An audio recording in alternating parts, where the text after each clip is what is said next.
आज के हमारे अध्ययन के लिए हम एक भाग निकालेंगे दूसरा तीमुथियुस, उसका दूसरा तीमुथियुस दूसरा अध्याय। इस पूरे अध्याय को जो है मैं चाहूँगा कि कोई भी एक भाई पढ़ें, जोर से पढ़ें, और हम सभी प्रार्थना पूर्वक परमेश्वर के चरणों पर बैठें कि प्रभु हमारे साथ व्यवहार करे, परमेश्वर हमारी सहायता करे। कोई भी एक भाई प्रार्थना करेंगे, कोई भी एक भाई इस भाग को पढ़ेंगे, दूसरा तीमुथियुस दूसरा अध्याय।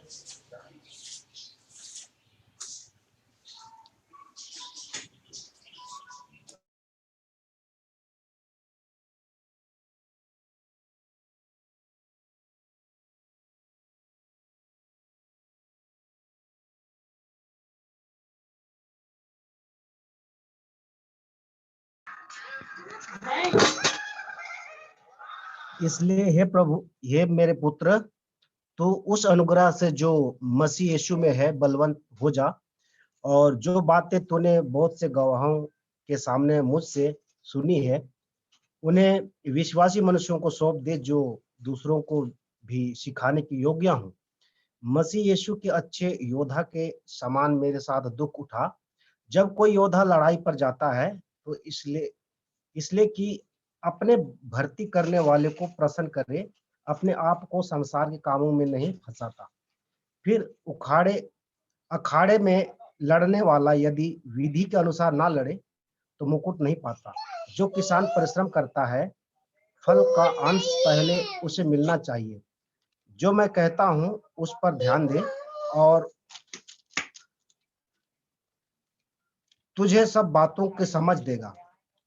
यीशु मसीह का स्मरण रख, जो दाऊद के वंश से हुआ और मरे हुओं से जी उठा, और यह मेरे सुसमाचार के अनुसार है, जिसके लिए मैं कुकर्मी के समान दुख उठाता हूँ, यहाँ तक कि कैद भी हूँ, परंतु परमेश्वर का वचन कैद नहीं।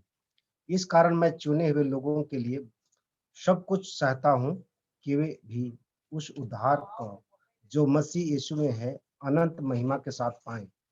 यह बात सच है कि यदि हम उसके साथ मर गए हैं तो उसके साथ जिएंगे भी। यदि हम धीरज से सहते रहेंगे तो उसके साथ राज्य भी करेंगे। यदि हम उसका इनकार करेंगे तो वह भी हमारा इनकार करेगा। यदि हम अविश्वासी भी हों तो भी वह विश्वास योग्य बना रहता है, क्योंकि वह अपना आप इनकार नहीं कर सकता। इन बातों की शुद्धि उन्हें दिला और प्रभु के सामने चिता दे कि शब्दों पर तर्क वितर्क ना किया करे, जिनसे कुछ लाभ नहीं होता, वरन सुनने वाले बिगड़ जाते हैं। आप अपने आप को परमेश्वर के ग्रहण योग्य और ऐसा काम करने वाला ठहराने का प्रयत्न कर, जो लज्जित होने ना पाए और जो सत्य के वचन को ठीक रीति से काम में लाता हो, पर अशुद्ध बकवाद से बचा रह, क्योंकि ऐसे लोग और भी अभिव्यक्ति के बढ़ते जाएंगे और उनका वचन सड़े घाव की तरह फैलता जाएगा। हमनियुस और फिलिस्तुस की उन्हीं में से हैं, जो यह कहकर कि पुनरुत्थान हो चुका है और सत्य से भटक गए हैं और कितनों के विश्वास को उलट-पुलट कर देते हैं, तो भी परमेश्वर की पक्की नींव बनी रहती है और उस पर यह छाप लगी है, प्रभु अपने को पहचानता है, और जो कोई प्रभु का नाम लेता है वह अधर्म से बचा रहे। बड़े घर में न केवल सोने चांदी ही के, पर काठ और मिट्टी के बर्तन भी होते हैं, कोई कोई आदर और कोई कोई अनादर के लिए। यदि कोई अपने आप को इनसे शुद्ध करेगा तो वह आदर का बर्तन और पवित्र ठहरेगा, स्वामी के काम आएगा और हर भले काम के लिए तैयार होगा। जवानी की अभिलाषाओं से भाग, और जो शुद्ध मन से प्रभु का नाम लेते हैं उनके साथ धर्म और विश्वास और प्रेम और मेल मिलाप का पीछा कर। पर मूर्खता और अविद्या के विवादों से अलग रह, क्योंकि तू जानता है कि इनसे झगड़े उत्पन्न होते हैं। प्रभु के दास को झगड़ालू नहीं होनी चाहिए, पर वह सबके साथ कोमल और शिक्षा में निपुण और सहनशील हो। वह विरोधियों को नम्रता से समझाए, क्या जाने परमेश्वर उन्हें मन फिराव का मन दे कि वे भी सत्य को पहचाने और इसके द्वारा उसकी इच्छा पूरी करने के लिए सचेत होकर शैतान के फंदे से छूट जाए।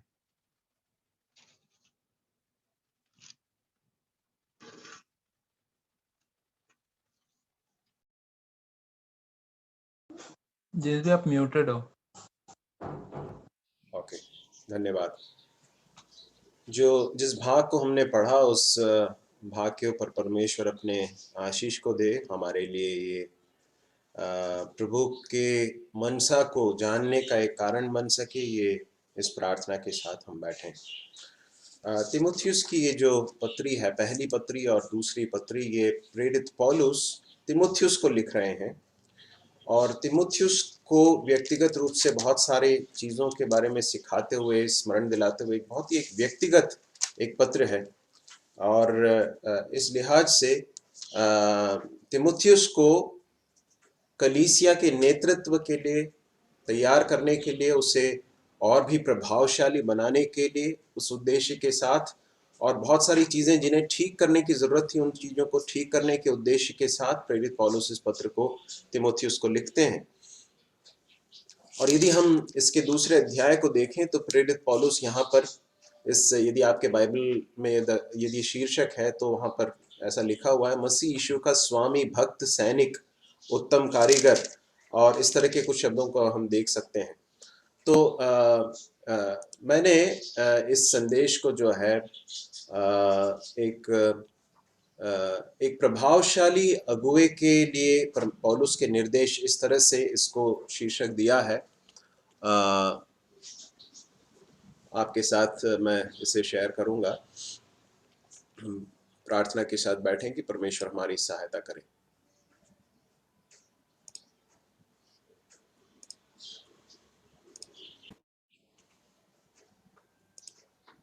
ओके, मैं सोचता हूं आपको दिख रहा है। जी भैया। ओके, तो एक प्रभावशाली अगुवा बनने के लिए प्रेरित पौलुस के निर्देश, ये है इस संदेश का शीर्षक। ओके, अब जैसे ही हम इस शीर्षक को सुनते हैं तो ऐसा हमारे मन में से कई लोगों के मन में ऐसा विचार आ सकता है कि मैं तो एक अगुवा नहीं हूँ, मैं एक नेतृत्व करने वाला व्यक्ति नहीं हूँ, तो फिर ये संदेश जो है मेरे लिए प्रासंगिक है कि नहीं। ये इस भाग को, जिस भाग को हमने पढ़ा, इसका जो सीधा जो संदर्भ है, उसका जो कॉन्टेक्स्ट है, वो ये ज़रूर है कि प्रेरित पौलुस तिमुथियुस के लिए लिख रहे हैं और तिमुथियुस को इस बात को लिखते समय इस बात को बता रहे हैं कि एक अगुवे का जीवन कैसा होना चाहिए, एक अगुवे का के अंदर किन चीज़ों का होना ज़रूरी है। तो निश्चित रूप से इसका जो संदर्भ है वो एक नेतृत्व करने वाले व्यक्ति के लिए है, कलीसिया में नेतृत्व करने वाले एक व्यक्ति के लिए है। तो इसलिए आज के इस अध्ययन के द्वारा उन सारे भाइयों के लिए जो आगे जाकर परमेश्वर जिन्हें कलीसिया में सेवा करने के लिए, अगुवाई करने के लिए परमेश्वर तैयार करना चाहता है, निश्चित रूप से उनके लिए ये बहुत ही एक आवश्यक संदेश है। परंतु इसका एक दूसरा आयाम भी है, और वो आयाम ये है क्योंकि कलीसिया में सिर्फ नेतृत्व करने वाले लोग नहीं होते हैं, उनके अलावा और भी बहुत सारे लोग होते हैं। तो नेतृत्व चूंकि एक बहुत ही एक थोड़ा सा एक भाग रहता है, कलीसिया का एक छोटा सा भाग रहता है, बाकी और बहुत सारे लोग हैं।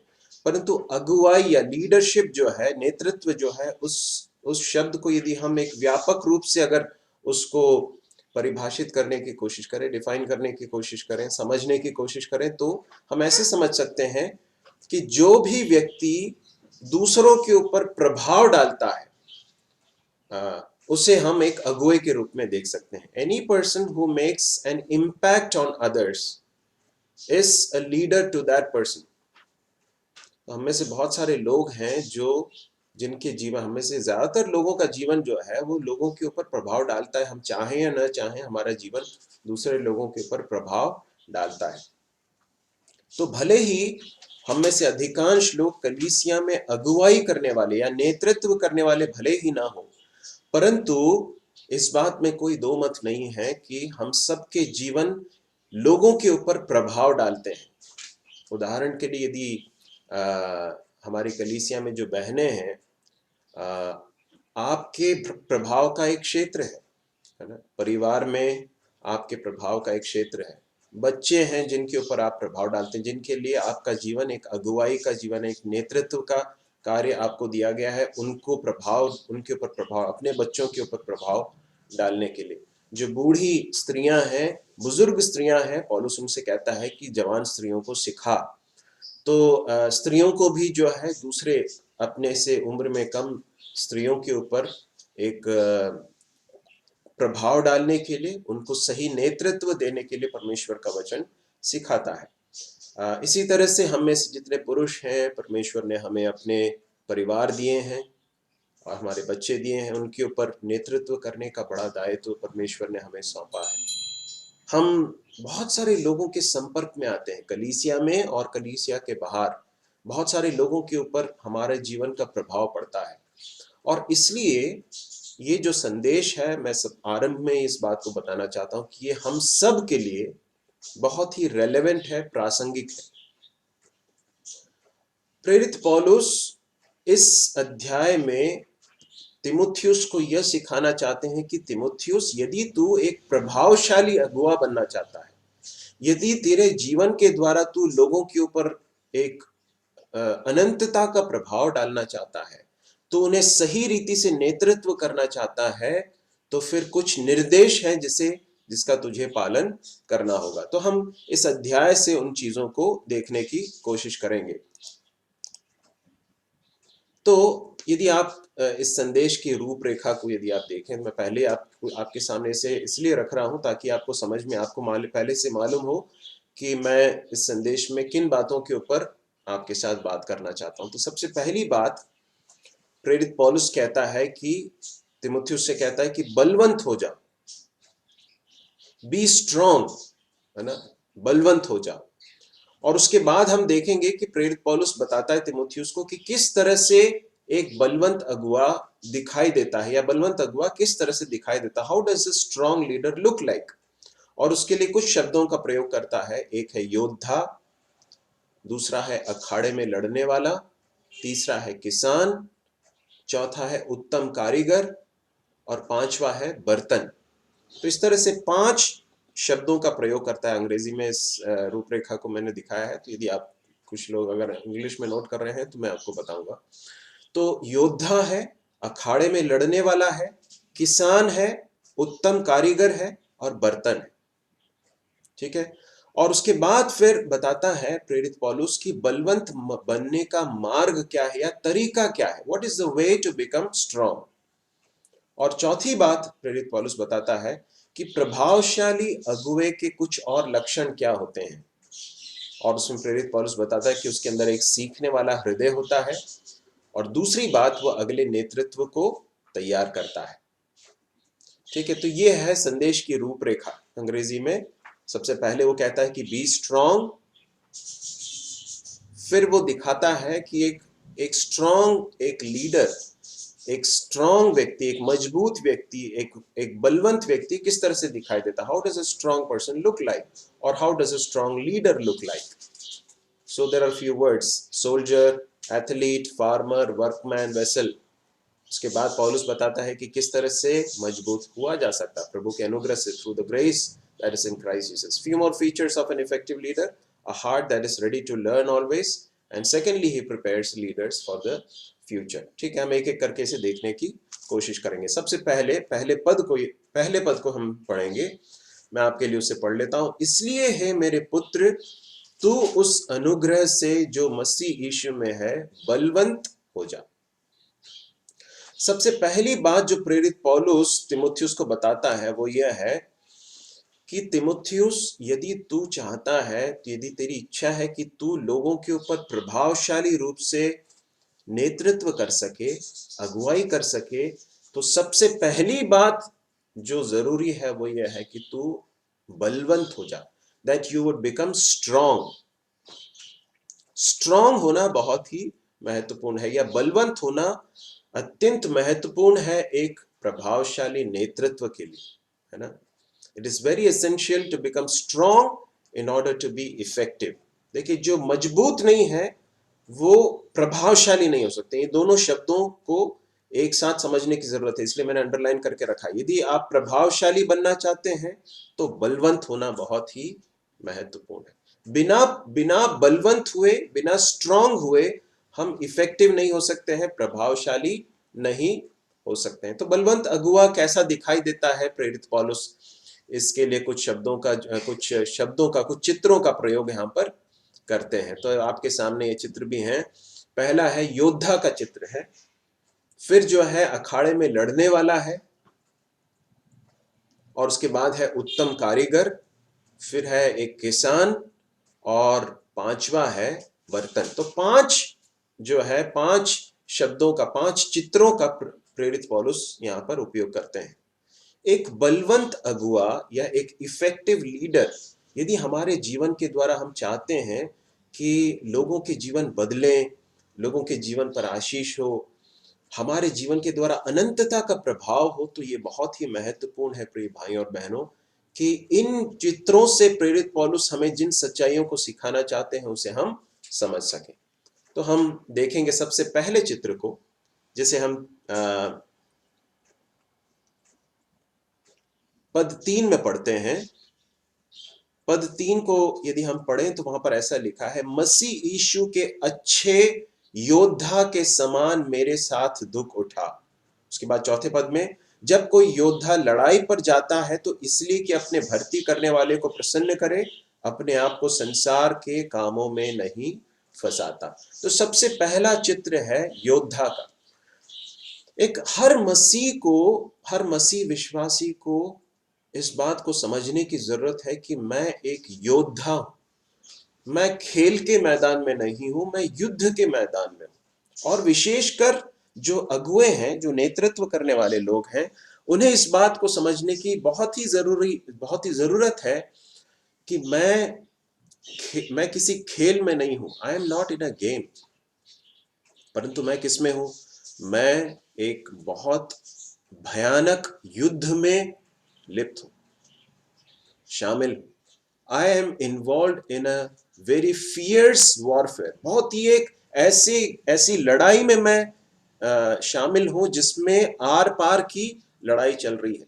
यदि मैं अगर सतर्क नहीं रहूंगा तो फिर मुझे अपने प्राणों से हाथ धोना पड़ सकता, मेरे जान को नुकसान पहुंच सकता है।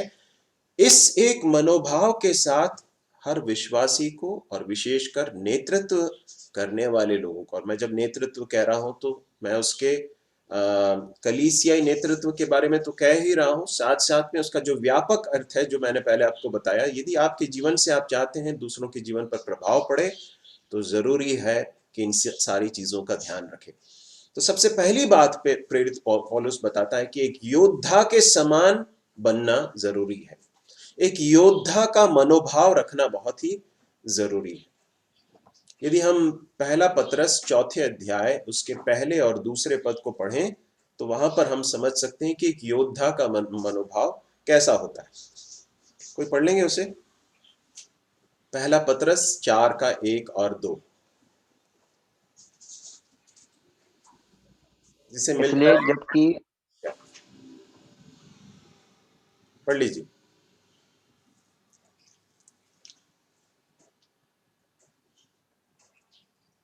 पढ़ लीजिए भाई, पढ़ लीजिए।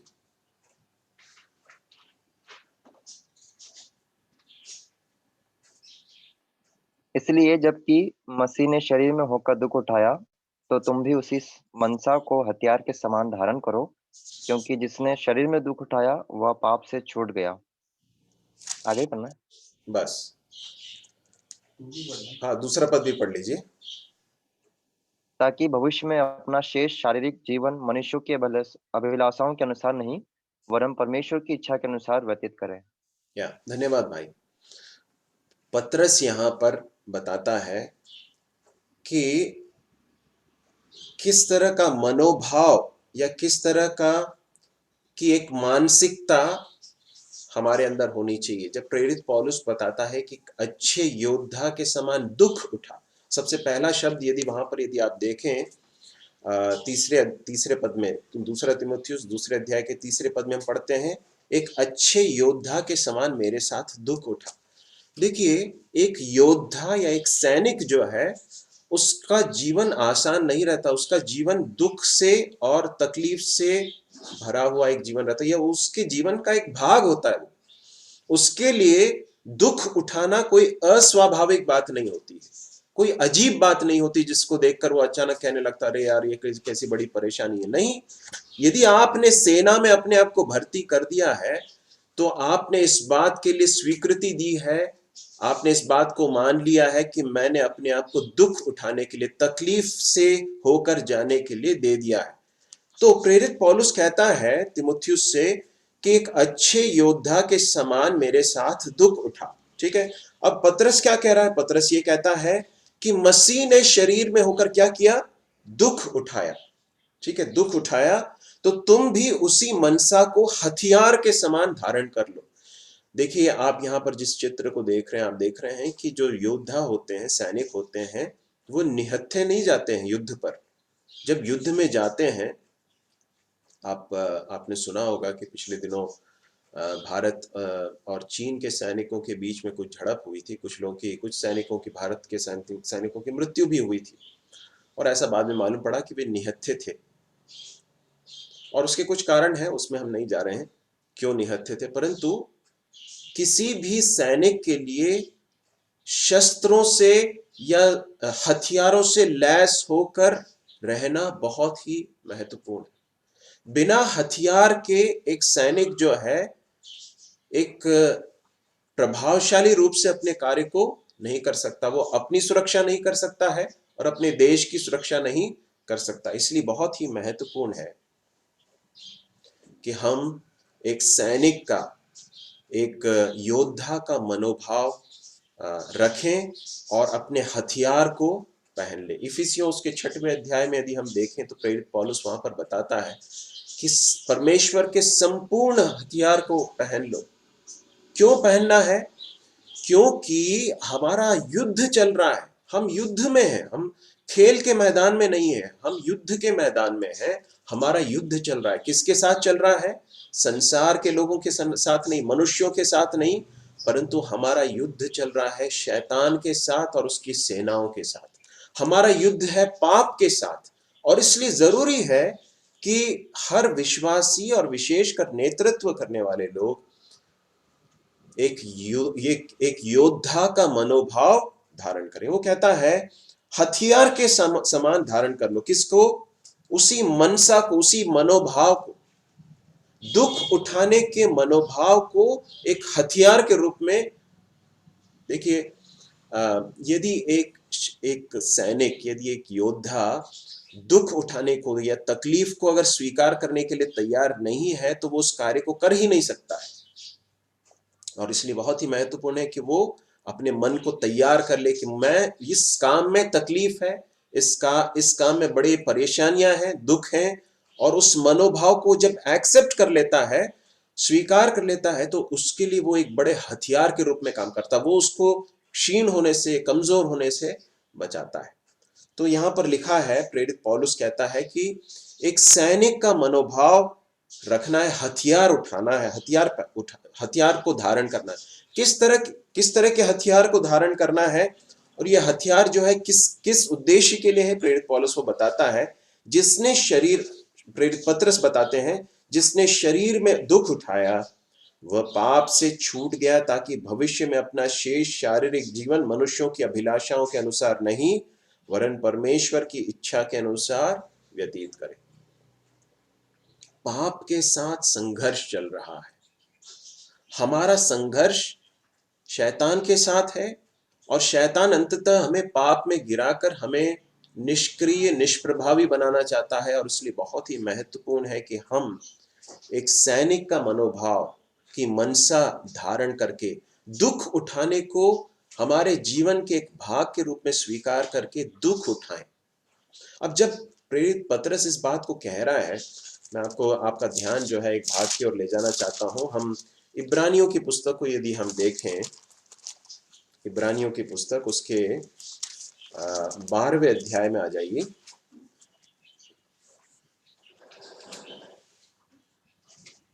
इब्रानियों की पुस्तक 12वां अध्याय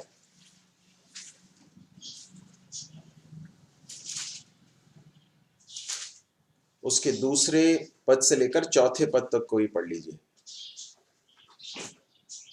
और विश्वास के कर्ता और सिद्ध करने वाले यीशु की ओर ताकते रहे, जिसने उस आनंद के लिए जो उसके आगे धरा था, लज्जा की कुछ चिंता ना करके क्रूस का दुख सहा और परमेश्वर के सिंहासन की दाहिनी ओर जा बैठा।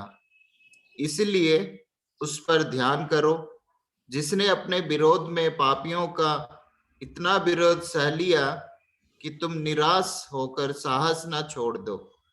तुमने पाप से लड़ते हुए उससे ऐसी मुठभेड़ नहीं की कि तुम्हारा लहू बहा हो। धन्यवाद भाई। यहाँ पर इब्रानियों का लेखक इस बात को कह रहा है कि तुम जो है एक दौड़ में हो और इस दौड़ में तुम्हारी नजर किसके ऊपर होनी चाहिए? तुम्हारे विश्वास के कर्ता और सिद्ध करने वाले यीशु की ओर होनी चाहिए। और प्रभु यीशु मसीह के बारे में इब्रानियों का लेखक कहता है कि उसने क्रूस का दुख सहा। ठीक है, फिर तीसरे पद में कहता उस पर ध्यान करो, जिसने अपने विरोध में पापियों का इतना विरोध सह लिया कि तुम निराश होकर साहस न छोड़ दो।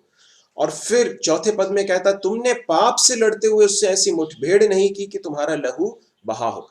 तो प्रेरित पौलुस इब्रानियों का लेखक जब प्रभु यीशु मसीह के बारे में बताता है कि उसने दुख सहा, और उसके बाद इब्रानियों का लेखक जब इस पत्री को पढ़ने वाले लोगों को संबोधित कर रहा है तो एक लड़ाई के बारे में कह रहा है। क्या कहता है? पाप के साथ हमारी एक लड़ाई चल रही है। और ये लड़ाई जो है वो कैसी लड़ाई है? प्रेरित पौल इब्रानियों का लेखक कहता है तुम्हारी ऐसी मुठभेड़ नहीं हुई। ये जो शब्द है मुठभेड़, इसके लिए जो है अंग्रेजी में जो शब्द है वो है एनकाउंटर। आपने शायद सुना होगा कि कुछ आतंकवादी जो है वो एनकाउंटर में मारे गए, या कुछ नक्सली लोग जो है वो एनकाउंटर में मारे गए, या फिर कोई अपराधी था जो ले जाया जा रहा था और उसने अपने आप को बचाने की कोशिश की, भागने लगा, तो उसको जो है वो एनकाउंटर, पुलिस के साथ के एनकाउंटर में, मुठभेड़ में मारा गया। तो ये जो एनकाउंटर जो शब्द है ना, ये बहुत ही एक गंभीर शब्द है। इसका अर्थ क्या है? इसका अर्थ ये है कि एक ऐसी लड़ाई चल रही है जो आर पार की लड़ाई है, जिसमें या किसी भी एक तरफ जो है, एक तरफ का व्यक्ति जो है मर जाएगा। ये कोई क्या बोलना चाहिए, कोई खेल मजाक नहीं चल रहा है यहाँ पर। ये कोई हल्की बात नहीं है जो चल रही है, परंतु ये आर पार की लड़ाई है, या तू या मैं, इस तरह का एक मनोभाव है। तो प्रेरित इब्रानियों का लेखक कहता है कि पाप के साथ हमारी लड़ाई जो है एक तरह का एनकाउंटर है या मुठभेड़ है, जिसमें हमें इस बात को याद रखना है कि या तो मैं पाप को हराऊंगा या पाप मुझे हराएगा, या तो पाप मुझे मारेगा या फिर मैं पाप को मारूंगा। इस तरह का एक मनोभाव होना चाहिए पाप के प्रति जब हम इस लड़ाई में लिप्त हैं। हमारे मसीह जीवन में हमें इस बात को याद रखने की जरूरत है, विशेषकर यदि आप चाहते हैं कि आपका जीवन दूसरों के ऊपर प्रभाव डाले, तो ये बहुत ही महत्वपूर्ण है कि पाप के साथ की लड़ाई को कभी भी हल्के से ना लें। पाप के साथ के संघर्ष को मुठभेड़ के रूप में देखें, पाप को अपने शत्रु के रूप में हम देख सकें। यदि हम पाप के साथ खिलवाड़ करेंगे तो वो हमें मार डालेगा, वो हमें बहुत बुरी तरह से जख्मी कर सकता है, हमें नाश कर सकता है। इस बात को हमें याद रखने की जरूरत है। तो हम वापस तिमुथियुस की पत्री में आ जाएंगे। तिमुथियुस के प्रेरित पौलुस की तिमुथियुस के लिए दूसरी पत्री, दूसरा अध्याय, उसके तीसरे और चौथे पद में हम देख रहे थे कि प्रेरित पौलुस कहता है तिमुथियुस से, एक योद्धा के समान दुख उठा। मैं इस बात को क्यों कह रहा था? इसलिए कह रहा था क्योंकि दुख उठाने का जो संदर्भ है उसे समझ लीजिए। देखिए, जब पाप करने का प्रलोभन आपके सामने आता है, मेरे सामने आता है, और जब हम पाप करने का प्रलोभन हम उसको फेस करते हैं, तो वो पाप का प्रलोभन अपने आप में बहुत ही लुभावना दिखाई देता है, बहुत ही आकर्षक दिखाई देता है। पाप का प्रलोभन कभी भी हमें डरावना नहीं दिखाई देगा। मैं आपको बताना चाहता हूँ, देखिए पाप के साथ की संघर्ष की बड़ी तकलीफ क्या मालूम है? आप यदि सेना में हैं और यदि आप बॉर्डर पे हैं और आपको मालूम है कि आपके सामने जो है वो शत्रु के सैनिक हैं और वो फायरिंग कर रहे हैं, तो आपको उसमें कोई डाउट नहीं रहेगा, आपको पहचानने में कोई तकलीफ नहीं रहेगी कि शत्रु कौन है, क्योंकि वो दिखाई दे रहे हैं, वो किस रूप में है वो आपके सामने है। परंतु पाप जो है, पाप का प्रलोभन अपने आप में बहुत ही लुभावना और आकर्षक होकर हमारे सामने अपने आप को प्रस्तुत करता है। पाप कभी भी अपने आप को, पाप का प्रलोभन हमें हमारे सामने कभी भी एक शत्रु के रूप में अपने आप को प्रस्तुत नहीं करेगा। इसलिए शैतान जानता है कि किस तरह से हमें पाप में फंसाना है। वो पाप का प्रलोभन जब लेकर आता है तो वो इस तरह से प्रस्तुत करता है कि इससे कुछ ज्यादा नुकसान नहीं होगा, है ना। क्या क्या प्रॉब्लम है यदि मैं एक बार इस पाप में अपने आप को सौंप दूं? क्या तकलीफ होगी, क्या परेशानी है यदि मैं इस कार्य को करूं? कोई तो देख नहीं रहा है और कोई जानता नहीं है, और ये इसके द्वारा क्या दूसरों का क्या नुकसान हो सकता है? मैं कुछ ऐसा कार्य नहीं कर रहा जिससे दूसरों को नुकसान पहुंचे। देखिए इस तरह के सारे विचार जो है शैतान हमारे सामने ला सकता है, इस बात को बताने के लिए कि देखो ये प्रलोभन, ये जो चीज है ना, ये अपने आप में कोई नुकसानदायक चीज नहीं है, ये बहुत ही आकर्षक चीज है। इसमें तुम अपने आप को दे दोगे तो तुम्हें कुछ नुकसान नहीं पहुंचेगा। परंतु हमें इस बात को याद रखने की जरूरत है कि पाप का प्रलोभन जब हमारे सामने आता है तो वो अंततः हमें नाश करने के लिए, हमें बर्बाद करने के लिए शैतान के द्वारा लाया जाता पाप का प्रलोभन। और इसलिए एक सैनिक का मनोभाव होना बहुत ही जरूरी है, एक योद्धा का मनोभाव होना बहुत ही जरूरी है। फिर पौलुस जब योद्धा का जब चित्र प्रस्तुत कर रहा है हमारे लिए, तो वो एक और बात हमें बताता है, वो ये है कि एक योद्धा का जीवन जो है वो बहुत कठिनाइयों से भरा रहता है, उसमें दुख रहते हैं, तकलीफ रहते हैं। एक नेतृत्व करने वाले व्यक्ति, यदि आप मसीही नेतृत्व के लिए अपने आप को देना चाहते हैं, यदि आप मतलब नेतृत्व जब मैं कह रहा हूं ना, तो नेतागिरी की बात नहीं कर रहा हूं मैं कह रहा हूं नेतृत्व मतलब लोगों की सेवा करने का। जिस तरह से प्रभु यीशु मसीह ने सेवकाई की, नेतृत्व की, अगुवाई की, उस तरह की बात कर रहा हूं। तो वैसा अगर मन आपके अंदर है तो मैं आपको बताना चाहता हूं कि इस काम में दुख और तकलीफ निहित है। और यदि दुख और तकलीफ का सामना करेंगे और उसके बाद हम ये कहेंगे कि अरे ये तो बड़ी तकलीफ वाला काम है, तो मैं आपको बताना चाहता हूं कि आपने एक योद्धा का मनोभाव धारण नहीं किया है। योद्धा के लिए ये बहुत ही स्वाभाविक है, योद्धा के लिए ये बहुत ही नेचुरल है कि उसको इस तरह के अनुभव में से होकर गुजरना पड़ेगा। उसके लिए बिल्कुल अननेचुरल नहीं है ये चीज। जब परेशानी का सामना वो करता है तो वो कंप्लेन नहीं करता, रे मुझे जो है सुबह 5 बजे उठने के लिए बोल दिया और जो है मुझे दौड़ लगाने के लिए बोल रहे मेरे कमांडर। इस तरह के कार्यों को, इस तरह की बातों को नहीं कहता, क्योंकि उसने अपने आप को उसके लिए दिया है, उस कार्य के लिए दिया है। और उस कार्य के अंदर जितने भी दुख और तकलीफ निहित हैं वो उसे बहुत सहज रूप से स्वीकार करता है। फिर उसके बाद प्रेरित पौलुस बताता है कि वो अपने आप को संसार के कामों में नहीं फंसाता है। क्या है इसका अर्थ? इसका तात्पर्य यह है,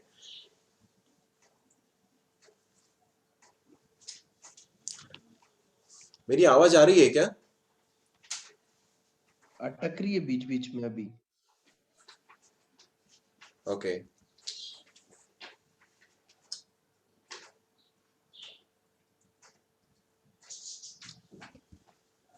एक मिनट जरा।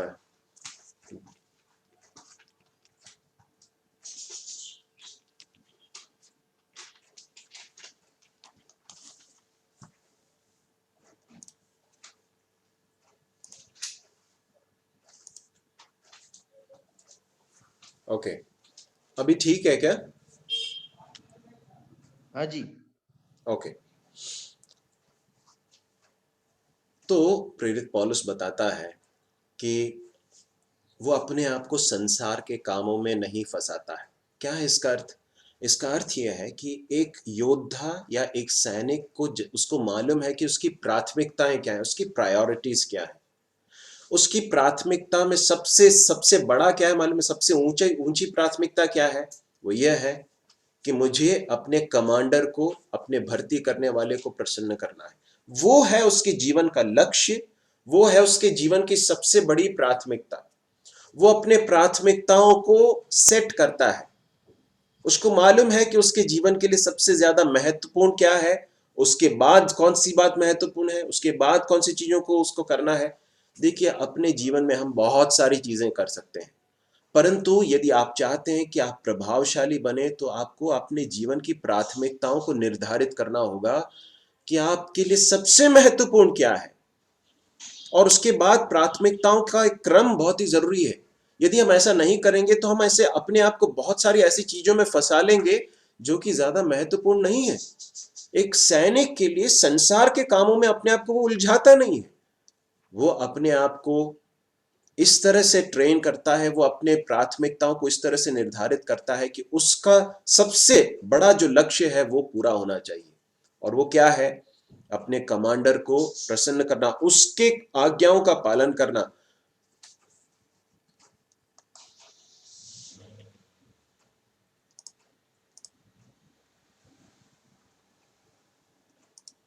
ओके आवाज चली गई।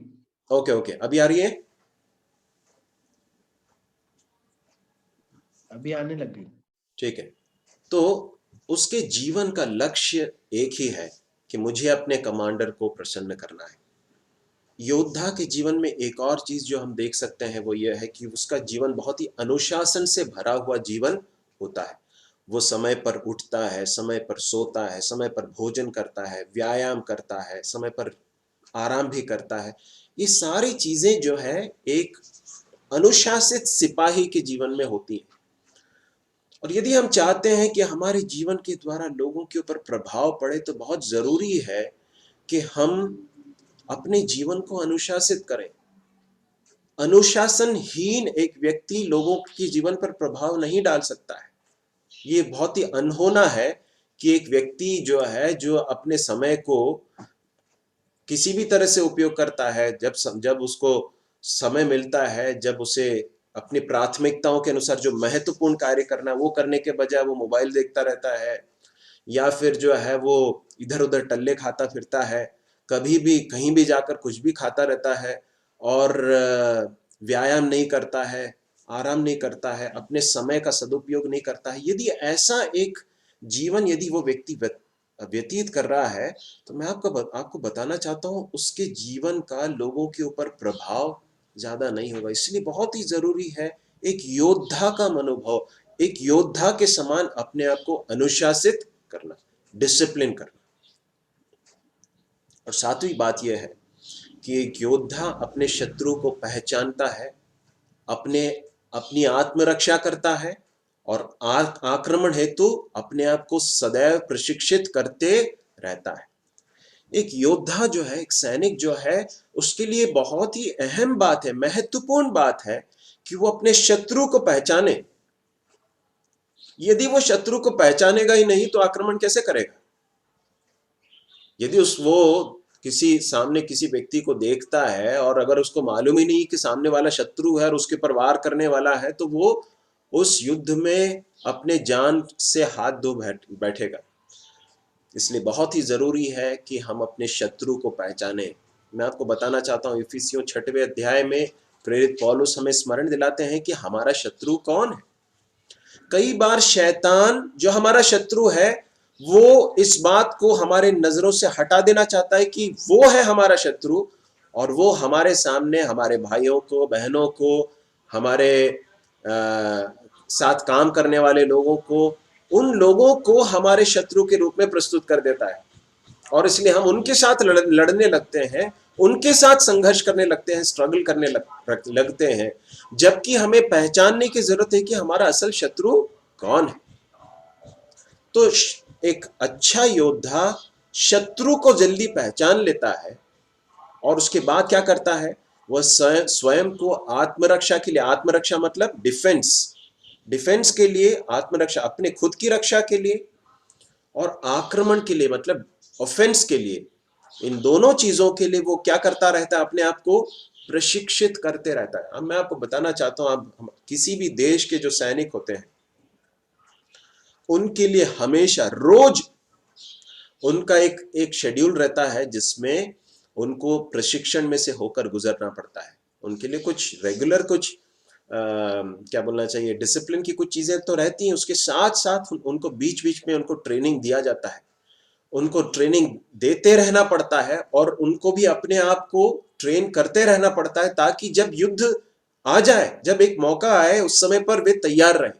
मैं आपको बताना चाहता हूं, लड़ाई चल रही है, और विशेषकर एक ऐसा समय आता है हमारे जीवन में कभी कभार जब लड़ाई बहुत तीव्र हो जाती है, पाप के साथ, शैतान के साथ, और उस समय पर तैयारी कब करनी है? अभी करनी है। उसकी तैयारी जब लड़ाई बहुत तीव्र हो जाएगी उस समय पर नहीं करना, तैयारी पहले से करना है। उसके लिए प्रशिक्षित हमें अपने आप को पहले से ही करना बहुत ही महत्वपूर्ण है। तो हम सबसे पहली बात जो हम देखते हैं, प्रेरित पौलुस तीमुथियुस को स्मरण दिलाते हैं कि एक योद्धा के समान मेरे साथ दुख उठा। प्रेरित पौलुस नेतृत्व करने वाले व्यक्तियों को बताते हैं कि एक योद्धा का मनोभाव हम धारण करें। उसके बाद जो शब्द है वो 5वां पद में हम देखते हैं, फिर अखाड़े में लड़ने वाला यदि विधि के अनुसार न लड़े तो मुकुट नहीं पाता है। दूसरा शब्द जो है यहाँ पर प्रयोग किया गया है वो है अखाड़े में लड़ने वाला। अंग्रेजी में जो शब्द है वो क्या है? एथलीट करके लिखा है, एथलीट। तो मैं जब इसके लिए देख रहा था तो ये दोनों शब्द जो हैं पौलुस जो बताना चाहता है उन दोनों चित्रों के द्वारा हम सीख सकते हैं। एथलीट मतलब जो दौड़ने वाला, धावक होता है, उसके लिए जरूरी है कि वो ट्रैक में दौड़े, उसके लिए जो ट्रैक बनाया गया है उस ट्रैक पर ही वो दौड़कर, वो नियम के अनुसार दौड़कर ही वो पदक पा सकता है। अखाड़े में लड़ने वाले जो व्यक्ति हैं, आपके सामने जो चित्र है, उसके लिए भी, उन लोगों के लिए भी कुछ विधियां होती हैं। यदि उन विधियों के अनुसार वो अगर कुश्ती नहीं लड़ेंगे तो वे अयोग्य घोषित हो जाएंगे। तो यहाँ पर प्रेरित पौलुस बताता, दूसरा शब्द दिखा रहा है हमारे सामने, वो कहता है कि अखाड़े में लड़ने वाला, एथलीट, रेसलर। तो एक व्यक्ति जो दौड़ लगा रहा है या जो कुश्ती लड़ रहा है ना, और उसके लिए बहुत महत्वपूर्ण है कि वो नियम के अनुसार या विधि के अनुसार लड़े। पहला कुरिन्थियों 9:25 को कोई पढ़ लें। पहला कुरिन्थियों 9वां अध्याय 25वां पद, जल्दी से पढ़ लें। हर एक पहलवान सब प्रकार का संयम करता है। वे तो एक मुरझाने वाले मुकुट को पाने के लिए यह सब करते हैं, परंतु हम तो उस मुकुट के लिए करते हैं जो मुरझाने का नहीं। 27 भी पढ़ लीजिए भाई। परंतु मैं अपनी देह को मारता कूटता और वश में लाता हूँ, ऐसा न हो कि औरों को प्रचार करके मैं आप ही किसी रीति से निकम्मा ठहरूं। धन्यवाद।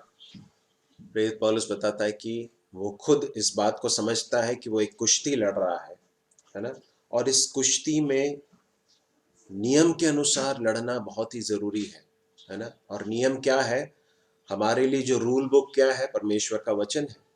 परमेश्वर के वचन के अनुसार अपने आप को, अपने जीवन को उस वचन के अनुसार अपने जीवन को क्रम में लाना बहुत ही जरूरी है। अपने जीवन को परमेश्वर के वचन के प्रकाश में लाकर जिन चीजों को ठीक करना है उन्हें ठीक करना, नियम के अनुसार इस कुश्ती को लड़ना बहुत ही महत्वपूर्ण है। यदि हम ऐसा नहीं करेंगे तो हम अयोग्य ठहरेंगे इस कुश्ती में। प्रेरित पौलुस कहता है कि हर कुश्ती लड़ने वाले व्यक्ति के लिए जरूरी है कि वो संयम बरते ना। ऐसा ही लिखा है ना वहां पर, संयम। पहला कुरिन्थियों 9:25 में हम पढ़ रहे थे, हर एक पहलवान सब प्रकार का संयम करता है। ये संयम क्या है? देखो, जो एथलीट है, जो दौड़ते हैं, जो कुश्ती लड़ते हैं, उनके लिए वो कुछ भी उठाकर खा नहीं सकते हैं, है ना। उनके खाने के लिए संयम उनको करना पड़ता है। वो जिस तरह से अपने समय का उपयोग करते हैं उसके ऊपर उनको संयम करना पड़ता है। बहुत सारी चीजों में उनको संयम करना पड़ता है। संयम क्या है? संयम का मतलब अपने ऊपर नियंत्रण रखना, अपने भावनाओं के ऊपर नियंत्रण रखना, अपने शरीर के ऊपर नियंत्रण रखना, यह है सेल्फ कंट्रोल या संयम।